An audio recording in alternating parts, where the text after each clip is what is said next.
Bom dia, presidente, mesa, bom dia aos colegas de imprensa.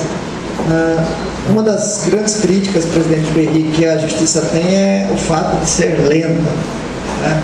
Eu vejo aqui nas informações preliminares que foi nos encaminhadas que uma das metas aí para o biênio da tua gestão é acelerar a questão do PJE, enfim, as novas tecnologias que possam facilitar essa agilidade da justiça.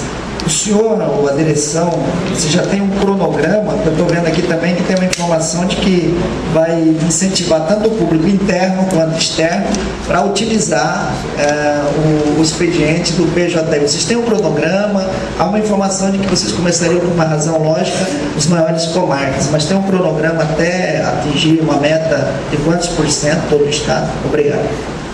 Veja, é pretensão da nossa administração implantar e expandir o PJE. Mas temos que ser realistas. O PJE ainda não é um sistema pronto e acabado, especialmente para a Justiça Estadual. E o próprio Conselho Nacional de Justiça reconhece isso. Então, há necessidade, sim, de se aperfeiçoar o PJE para que eles sejam implantados na Justiça Estadual. E diria mais, mesmo que nós tivéssemos hoje um sistema pronto e acabado, em condições de ser implantado, o Mato Grosso não conta ainda com a infraestrutura necessária para disseminar o processo judicial eletrônico nas suas comarcas. Uma das nossas prioridades é melhorar a infraestrutura na parte tecnológica para que, no futuro próximo, Deus queira, muito próximo, nós possamos implantar o processo judicial eletrônico, que certamente será oferecido dentro de pouco tempo pelo Conselho Nacional de Justiça. Desembargador, Laís, do site Mediajur. Já está no ar, desembargador Márcio. Desembargador, o senhor falou agora há pouco com relação a servidores públicos e também a implantação do PJE. Como fazer concurso público se você vai colocar um sistema de PJE que reduziria o número de servidores nas escrivanias? Esta é uma grande preocupação. Eu digo sempre que nós precisamos ter responsabilidades com a administração dos recursos públicos. O administrador tem que ter respeito pelo dinheiro público. E exatamente por isso, pensando no processo judicial eletrônico, que há mais de 5 anos atrás, aproximadamente, quando o Tribunal de Justiça trabalhou na elaboração do SDCR, o plano de carreira dos servidores, já pensando no processo digital, nós criamos a situação dos terceirizados. Porque a verdade seja dita, é exatamente isso que a repórter Laís acabou de dizer. Quando nós tivermos o processo digital implantado em nossas unidades judiciárias, nós não vamos mais precisar de tantos servidores dentro das escrivanias.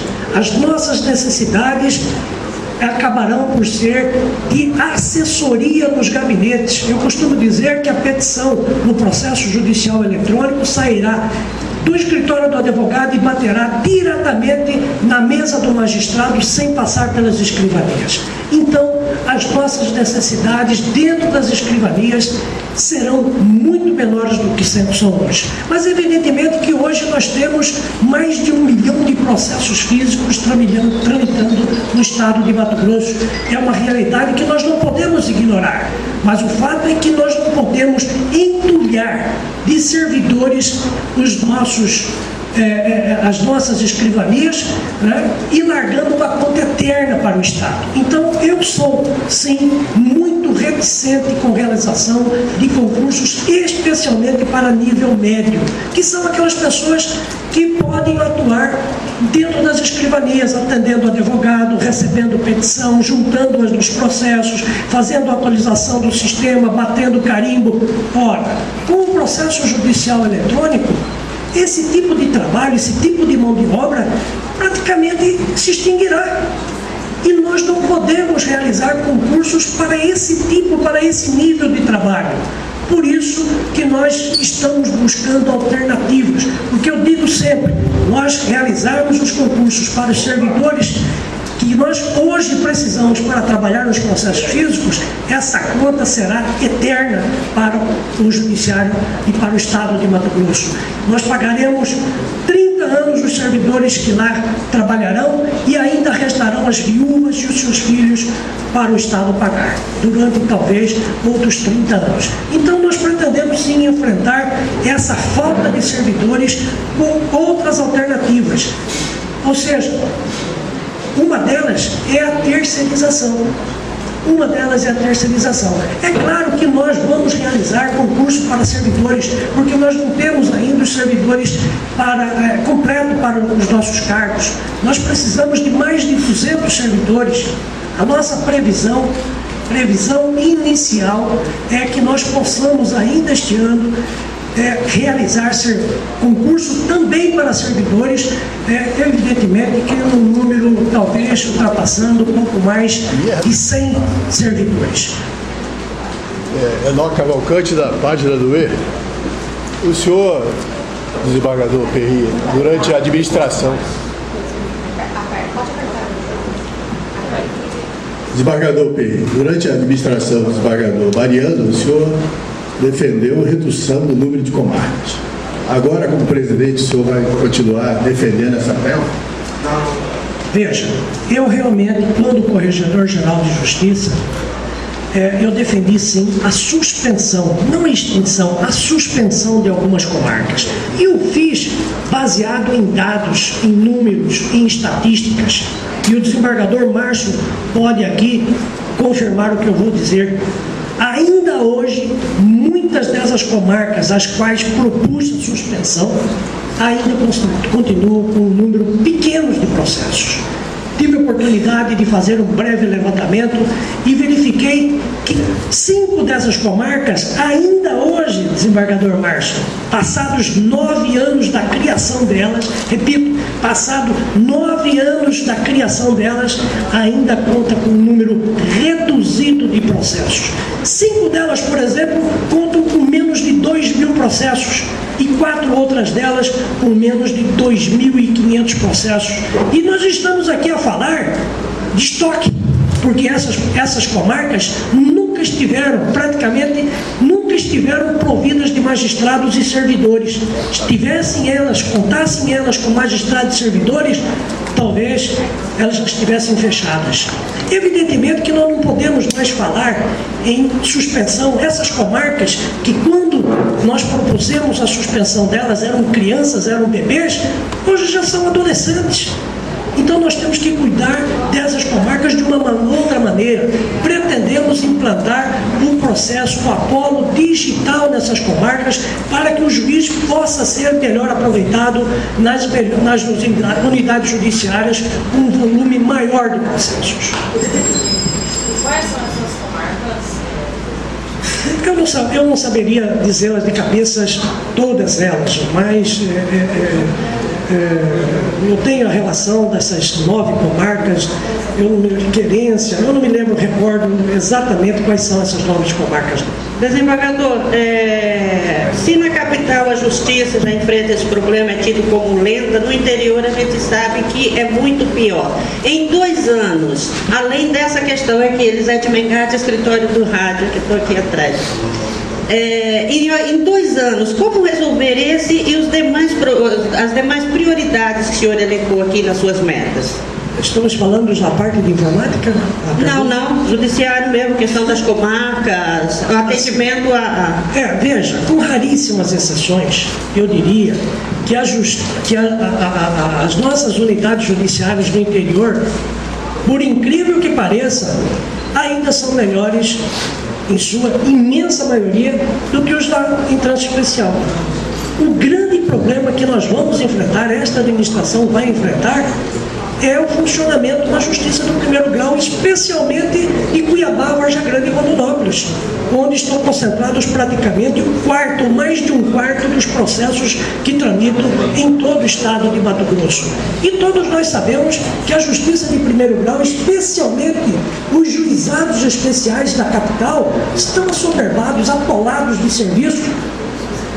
uma demanda extremamente crescente. Os juízes estão recebendo praticamente 1.300 novos processos por vara, por mês, e nós não estamos tendo condições, sim, de atender toda essa demanda. Então, nós estamos trabalhando aqui com nossos 2 outros colegas da administração para nós enfrentarmos essas dificuldades que hoje são muito maiores na capital do que no próprio interior. Eu vou aproveitar, primeiramente quero cumprimentar a todas e a todos, é uma satisfação tê-los aqui. Voltando à questão da desativação ou suspensão, como queira rotular, de comarcas, eu quero dizer para os senhores que isso não é novo já no cenário do mundo. Recentemente houve uma proposição lá em Portugal para suspender 50% das comarcas. E o que fazer? É justamente aquelas comarcas que têm um número de processo menor e que, se você fizer uma análise desse número de processo, da necessidade dela, portanto, com o custo dela, você vai ver que o custo é maior do que o benefício que vai trazer para aquela comunidade. Então, qual que seria a proposta? Lá, na desativação, você reunir os magistrados, formar uma equipe de magistrados, e esse magistrado ser itinerante. Aonde está o gargalo? Está na comarca X. Então, esses magistrados vão dirigir a essa comarca X e vão desafogar aquela unidade do judiciário. E assim sucessivamente. Essa é uma proposição que está em discussão ainda em Portugal. Então veja só que o que o colega visualizou num determinado momento histórico, né, está ocorrendo também em outros cantos do mundo. Essa outra questão que foi colocada do processo judicial eletrônico. O processo judicial eletrônico, portanto, o PJE, ele foi concebido pela Justiça do Trabalho. O procedimento da Justiça do Trabalho é distinto da Justiça Comum.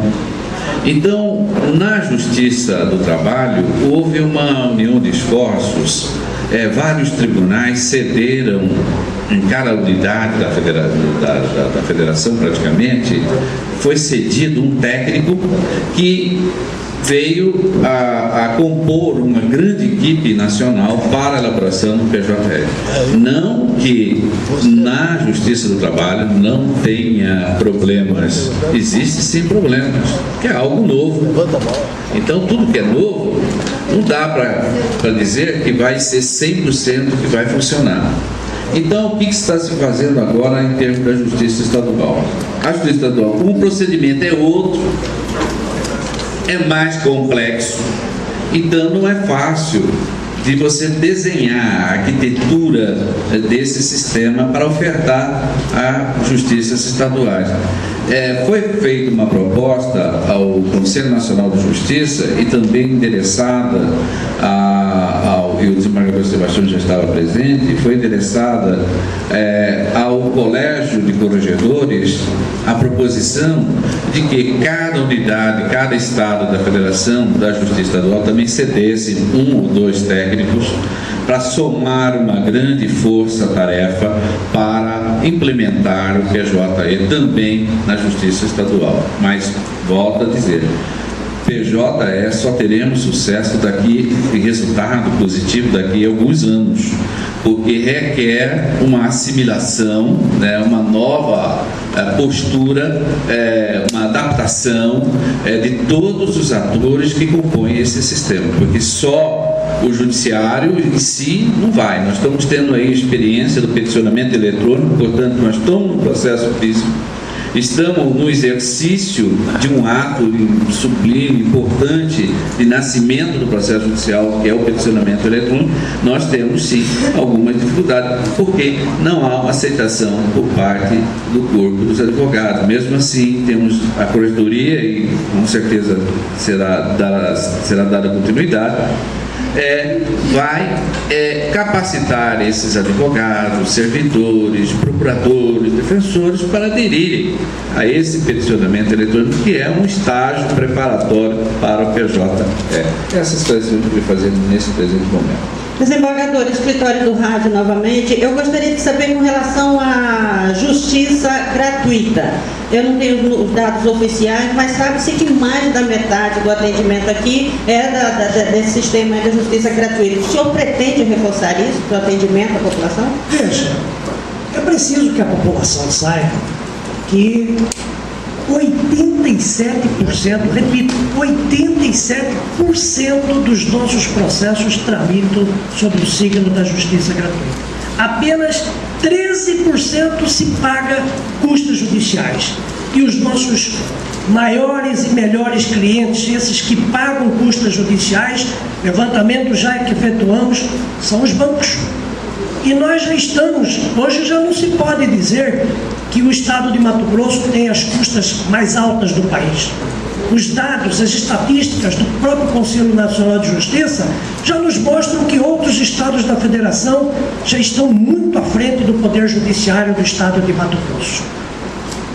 E vejam os senhores, nós já estamos há 4 anos sem fazer o reajuste da tabela do foro judicial. Então, a nossa justiça, ela está sendo tocada por 13% de clientes que pagam custas. Eu dizia outro dia a um determinado jornalista e a um político que se metade, apenas metade, pagasse as custas judiciais, nós não precisaríamos estar de pires na mão solicitando aumento em nosso orçamento para o governo do estado de Mato Grosso. Esta é a grande realidade. E vejam os senhores, é preciso também dizer que mesmo o Poder Judiciário estando sem reajustar essa sua tabela no foro judicial há mais de 4 anos, há um índice crescente na concessão da justiça gratuita. Eu tenho números. E nos últimos 3 anos, esse percentual subiu de 80% para 83%, 85%, 87%. Quer dizer, mesmo nós mantendo os mesmos patamares, os mesmos valores, a justiça gratuita tem crescido. Então nós precisamos também verificar o que está se passando nesse ponto, porque nós precisamos sim de recursos. Nós não podemos tocar a justiça sem recursos orçamentários. Os senhores devem saber que uma única unidade judiciária, uma única vara, pelo menos vamos falar em termos de números de 2008, quando passei pela corregedoria, ela não custava menos de R$700 mil por ano para o Poder Judiciário. Uma comarca, naquela ocasião, há mais de 5 anos atrás, não custava menos de R$1.300.000. Por isso, sempre defendemos que a criação de comarcas, a criação de novas unidades judiciárias devem ser criadas, sim, com muita responsabilidade, observando estritas necessidades. Porque não podemos pensar apenas e tão somente no judiciário. Atrás do judiciário, até o nosso estimado senador, tem que ir no Ministério Público, a Defensoria Pública, a Polícia Militar, a Delegacia, a Procuradoria do Estado. Isso tudo vem da mãe do Estado. O Estado quem paga tudo isso. Daí, porque, repito, nós temos necessidade de criar outras unidades judiciárias? Temos sim, mas vamos fazê-lo com muita responsabilidade. Só um minutinho, vice que é para estar sempre acompanhando o presidente. Então eu vou aqui mais uma vez me valer do espaço e do gancho para esclarecer aos senhores essa questão da justiça gratuita e, consequentemente, o número de processos é assustador. Mato Grosso, tem uma particularidade em relação às outras unidades da federação. Se você pegar o número da população do estado de Mato Grosso, que gira em torno de 3 milhões, uns quebrados, e você pegar a cidade, por exemplo, Salvador, porque a sua capital da Bahia tem o mesmo número de habitantes. Porém, o número de processos no juizado especial no estado de Mato Grosso é bem maior do que é de Salvador. Aí, se você buscar os dados do estado de Minas Gerais, que também é um estado populoso, você vai ver também que o número de processos em comparação à população é muito maior no estado de Mato Grosso. Então, o estado de Mato Grosso tem uma vocação à litigiosidade, é nato. As pessoas litigam por pequenas ou médias ou grandes valores. Então, e isso aí gera um estrangulamento. O desembargador estava falando do juizado que passou a ter 1.300 processos para cada unidade na capital.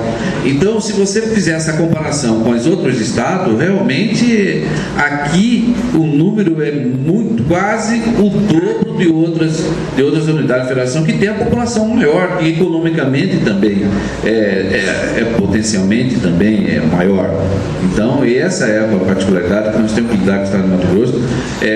Podemos até pensarmos em fazer um estudo, parceria com a universidade, uma pesquisa com antropologia, com os outros profissionais, para identificar por que essa causa a litigiosidade. Apenas para complementar, só em termos de número, eu poderia passar alguns dados aos senhores. Por exemplo, o crescimento de estoque de processos por ano nos últimos anos, de 2008 a 2009, cresceu 14,68%, 2009 a 2010, 15,37%, 2010 2011, 6,30%, 2011 2012, 7,16%. Nós estivemos distribuídos neste ano 389.415 processos. Conseguimos julgar 283.655, ou seja, 73% dos processos que foram distribuídos foram julgados pela Justiça. Evidentemente que nós não atingimos a meta de 100% estabelecida pelo Conselho Nacional de Justiça. Mas, ainda assim, com todas as dificuldades nos juizados especiais, ainda foi a Justiça que mais se julgou. Foram distribuídos 119.148 processos e julgados 118.918, correspondente a 99,8 processos. 99,8%. Desembargador Sebastião, existe uma mania, infelizmente, nos processos de transições de uma gestão para outra, de você romper um projeto que estava dando continuidade e que estava dando certo. Como o senhor vai administrar isso frente à corregedoria com os projetos que foram implantados na gestão passada? O desembargador Márcio Pedal já sabe disso, já está cientificado de que os projetos bons são intocáveis. Os projetos bons merecem, sim, terem a devida continuidade. E nesse particular, o registro que eu tive muita honra de substituir o desembargador Márcio, e me ofereceu, até fugindo do que acontecia em situações anteriores, uma situação até que me deixou até comovido. Ao ser eleito em outubro, ele me abriu as portas da Corregedoria da Justiça e desde então uma juíza convocada lá estava levantando todos os dados, todos os protestos que dizem respeito ao judiciário serão aproveitados, os que geram efetividade. E pelo que vi, com raríssimas exceções, quase todos os processos em andamento da Corregedoria da Justiça implantado pelo desembargador Márcio tem esse requisito, efetividade. Bom dia, Marcos Lemos, Jornal Gazeta. O presidente, o desembargador Orlando, e pelo corregedor. Foi assinado ontem, pelo ex-corregedor, hoje vice-presidente, um protocolo de intenção com a Prefeitura de Cuiabá para digitalizar os processos. Isso acaba voltando a uma questão que foi na gestão do senhor com o doutor Paulo Lessa, que foi aquela questão de acelerar os processos de cobrança do Estado, do poder público em si, o que acaba interferindo diretamente na arrecadação do Estado e, consequentemente, no repasse do poder. Essa relação vai voltar, porque existe uma dificuldade muito grande do Estado conseguir obter sucesso nessas ações, na execução de quem deve. Hoje estima-se em alguma coisa em torno de 10 ou 12 bilhões que estão em dívida ativa e não se consegue executar. Exatamente.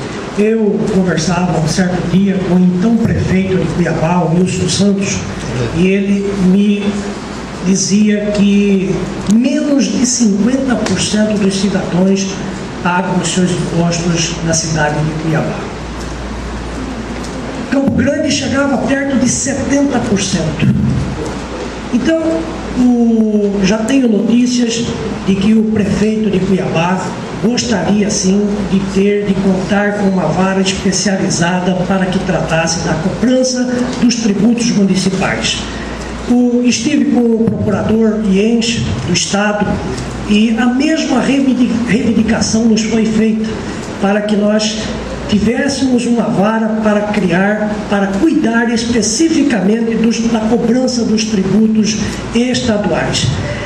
Vamos trabalhar, sim, a nossa proposta, vamos ver se há possibilidade, inclusive, de nós instalarmos varas digitais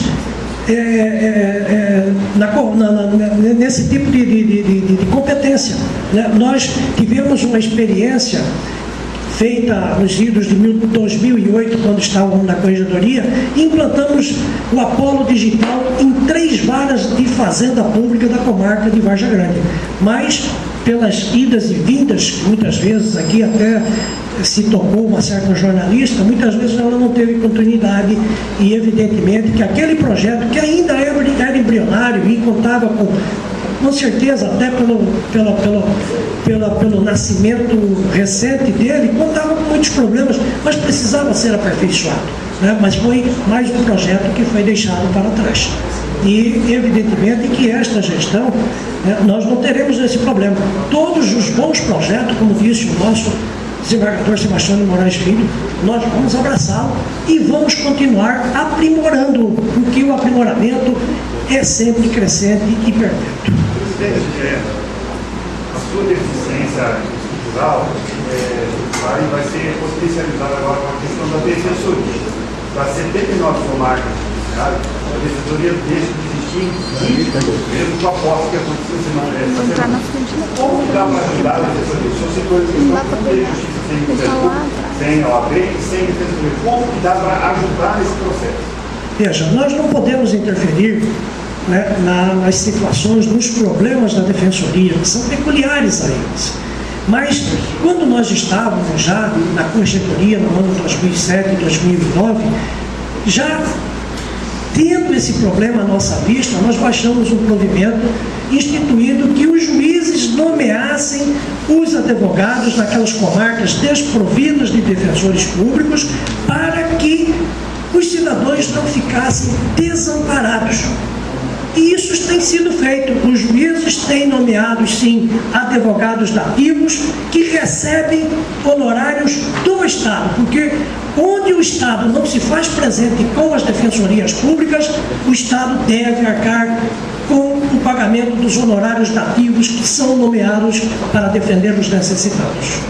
Desembargador Sebastião, o Conselho Nacional de Justiça, no final do ano, estabeleceu uma meta para todos os tribunais do Brasil, que é a seguinte: que as ações de improbidade administrativa e as ações penais relacionadas a crimes contra a administração pública que tiverem sido distribuídas até 31 de dezembro de 2011 devam ser julgadas até dezembro de 2013, quer dizer, limpar a pauta em processos contra cidadãos, administradores, deputados, prefeitos que são acusados de corrupção. Como é que o senhor pretende se organizar aqui para que isso seja cumprido nesse polêmico estado de Mato Grosso, onde se questiona, se ajuiza tanto como lembrou aí o Basso Vidal? Ilustre jornalista, não restam dúvidas da necessidade de que os processos de maior relevância devam ser julgados com maior rapidez. A Corregedoria da Justiça irá tomar as medidas necessárias para que a situação, esse processo tenha andamentos mais rápidos. Mas anota o senhor, ninguém está obrigado a fazer as coisas impossíveis. Essa vara de relevância, os processos são complexos e é preferível, sim, fazer um serviço bem feito com certa demora do que ser feito dar uma decisão em primeiro lugar mal feita para que em grau recursal, ou aqui, ou no STJ, ou no STF, esse processo seja anulado e a situação retorne ao juízo de primeiro grau. Então o prejuízo seria muito maior. Desta forma, prudência e caldo de galinha não fazem mal a ninguém. Os juízes não devem ser afoitos em julgar esse processo para cumprir metas da Corregedoria de Justiça, se não for possível. Deve sim os juízes serem honestos, corretos e, sobretudo, aplicar a justiça de acordo com os comandos legais, o que necessariamente, em relação a certos feitos, demanda maior estudo. Dessa forma, nós não podemos colocar os magistrados a ferro e fogo para cumprirem metas. Metas, para mim, com todo respeito ao Conselho Nacional de Justiça, metas para mim devem ser levadas em consideração outros aspectos.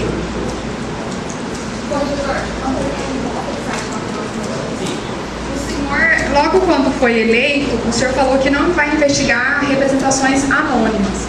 Eu queria saber se o senhor mantém esse posicionamento e qual a avaliação que o senhor tem, porque geralmente as representações elas são feitas por advogados que estão insatisfeitos com alguns juízes ou partes, e assim, e eles também têm um receio de se identificar por uma possível retaliação. Eu queria saber como que o senhor vê essa forma de essa possível retaliação de ser anônimo e se o senhor mantém esse posicionamento do anonimato. Eu acredito que grande parte das representações que chegam são anônimas. Senhora repórter, a Constituição veda sim o anonimato, mas todas as regras têm exceção. Se essa representação chegar ao conhecimento da Corregedoria com outros dados, fatalmente será apreciada pelo órgão censor. Entretanto, aquelas que hoje nós vivemos no mundo do denuncismo, o coitado do juiz de primeiro grau não pode dar uma sentença que vai em reclamação até no Conselho Nacional de Justiça, e o coitado do juiz tem que, em vez de prestar a atividade judicial, que é muito mais importante, perde seu tempo para responder a situações que são absurdas. Então, a questão do anonimato, eu revendo até em parte o meu pensamento, eu vejo com muita reserva. Não que será simplesmente descartado, mas deve ser visto também em face de outras situações, outros elementos que poderão ser colhidos de ofício pela Corregedoria antes de instauração de qualquer procedimento contra o magistrado. Que nós devemos levar em consideração que o comum se presume, o extraordinário se prova. Infelizmente, no Brasil, não é o magistrado que tem que provar que é honesto, que não é desonesto. A situação inverteu. Em toda situação, em dúvida para o réu. Na magistratura, não. Em dúvida para a magistratura. Tudo que se fala contra o magistrado deve ser visto como se ele já automaticamente já estivesse cometido algum deslize. E não é bem assim.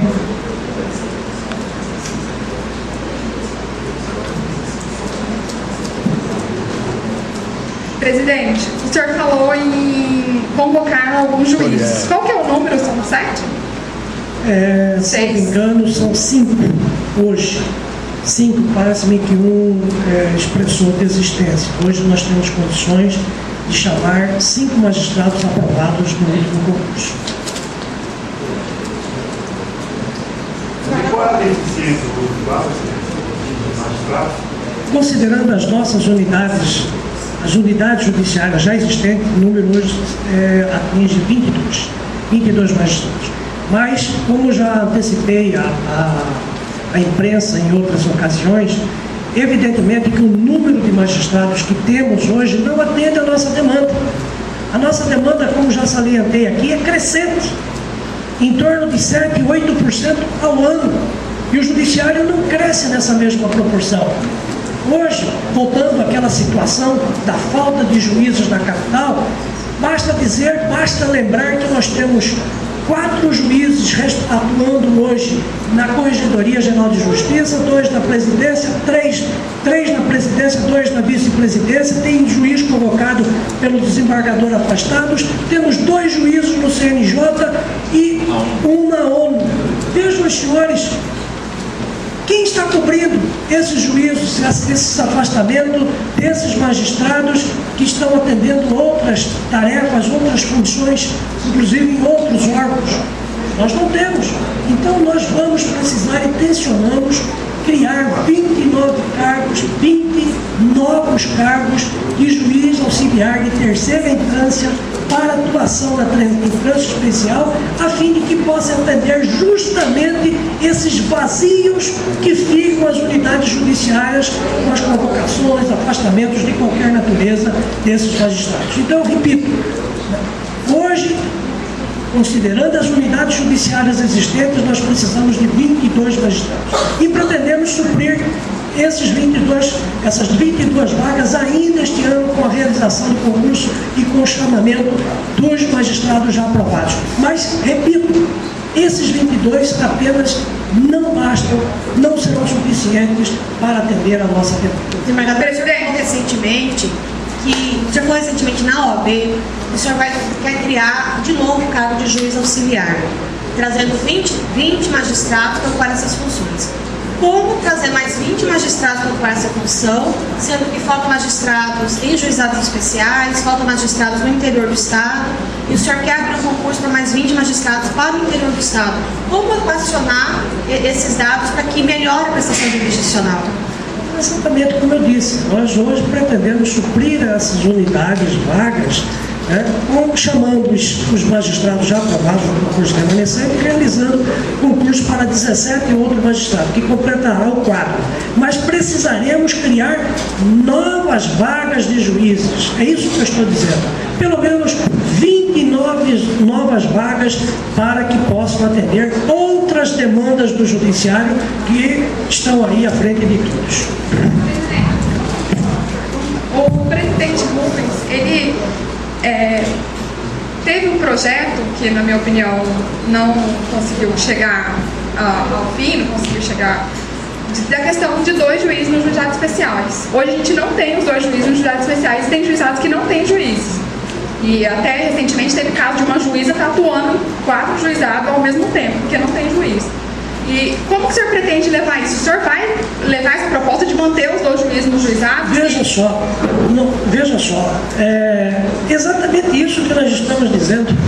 Hoje, nós temos uma plebe muito grande de magistrados afastados das suas tarefas normais, cotidianas, atuando em outros órgãos, inclusive na MB.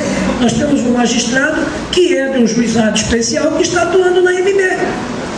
Então, por isso mesmo a necessidade que temos de criar outros cargos de magistrados, porque sempre haverão afastamentos, convocações de magistrados para atuar em outros órgãos, em outras funções. Essa questão envolveria também o desembargador?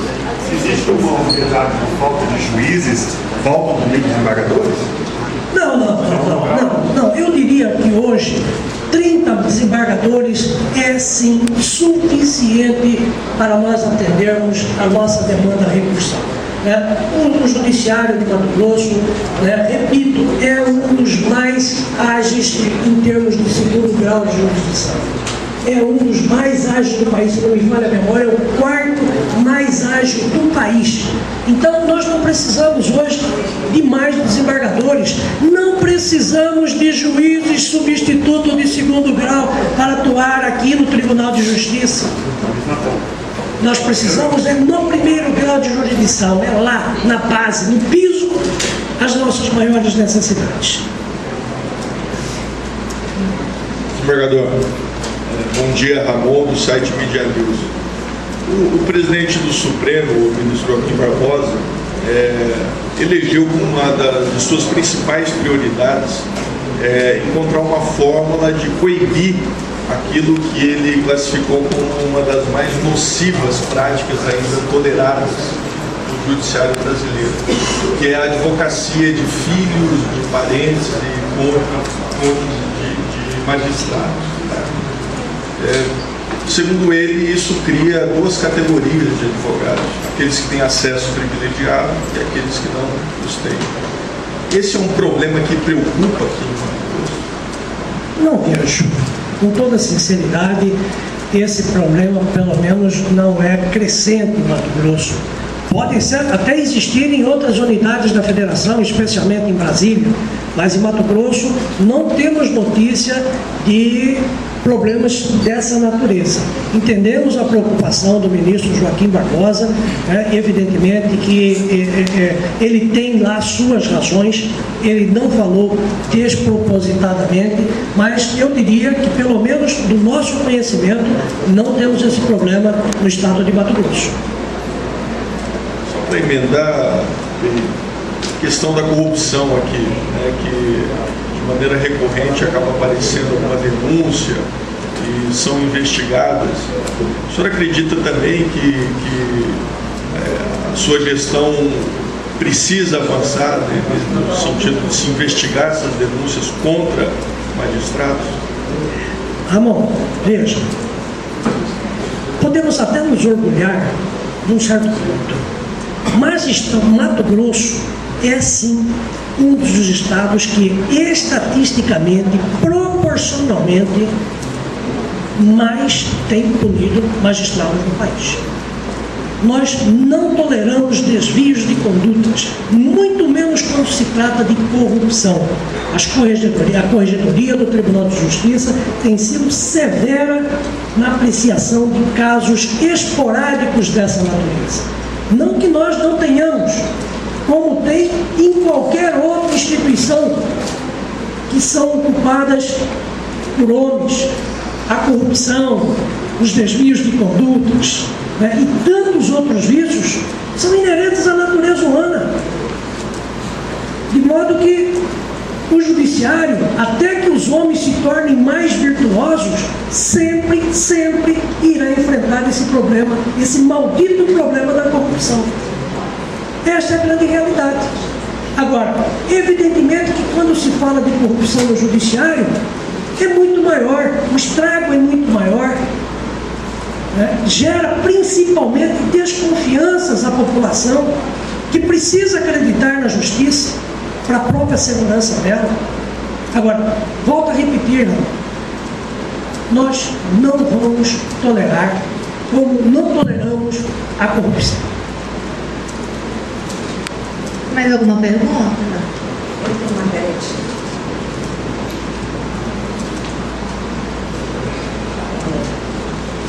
Ainda complementando, desembargador, presidente Ramon, a questão de apuração das falhas, eventuais falhas do magistrado, compete à Corregedoria da Justiça.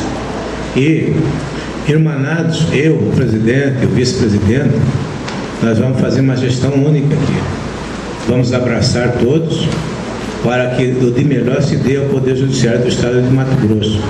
E com relação a esse aspecto, pode ter a certeza de que as denúncias serão apuradas, exceto aquelas infundadas, como já disse a outra repórter. Presidente, só para concluir, alguns jornalistas estão perguntando qual é o orçamento do Poder Judiciário para 2013. Em torno de 520 milhões para pessoal. Mas, evidentemente, que nós não podemos contar com esses 520 milhões, porque nós tocaríamos em 6%. E nós temos que o limite potencial da Lei de Responsabilidade Fiscal de 5,75, que dá em torno de 490 milhões de reais. Em questão de inativos e pensionistas, nós temos uma previsão de gasto na ordem de 80 milhões de reais. E com custeio, os senhores acompanharam, nós conseguimos, graças a Deus e graças à generosidade do governo do Estado e dos senhores deputados, conseguimos um aumento na ordem de 47 milhões para atender às nossas necessidades com custeio. Ainda será muito insuficiente. Não será, volto a repetir, não pense que esse dinheiro esse incremento que nós conseguimos com o governo seja o necessário para atender todas as nossas necessidades. Nós pedimos o mínimo dos mínimos, até porque porque mostramos ao governo que, dentre os poderes, outros órgãos do Estado, o Tribunal de Justiça é o que menos estava recebendo. Enquanto a Assembleia Legislativa contava com 141 milhões, o Tribunal de Contas, me parece, 107 milhões, o próprio Ministério Público, com uma estrutura infinitamente menor que a do Judiciário, 72, e o Judiciário, com 79 comarcas, 4.333 servidores, quase 382 magistrados, com 60 milhões. Ora, não tem cabimento. Pelo menos, se nós tivéssemos, por exemplo, como disse aqui anteriormente, se pelo menos metade dos nossos clientes, metade, tão somente a metade, pagassem custas judiciais, nós não estaríamos lá pedindo socorro à Assembleia e ao Executivo.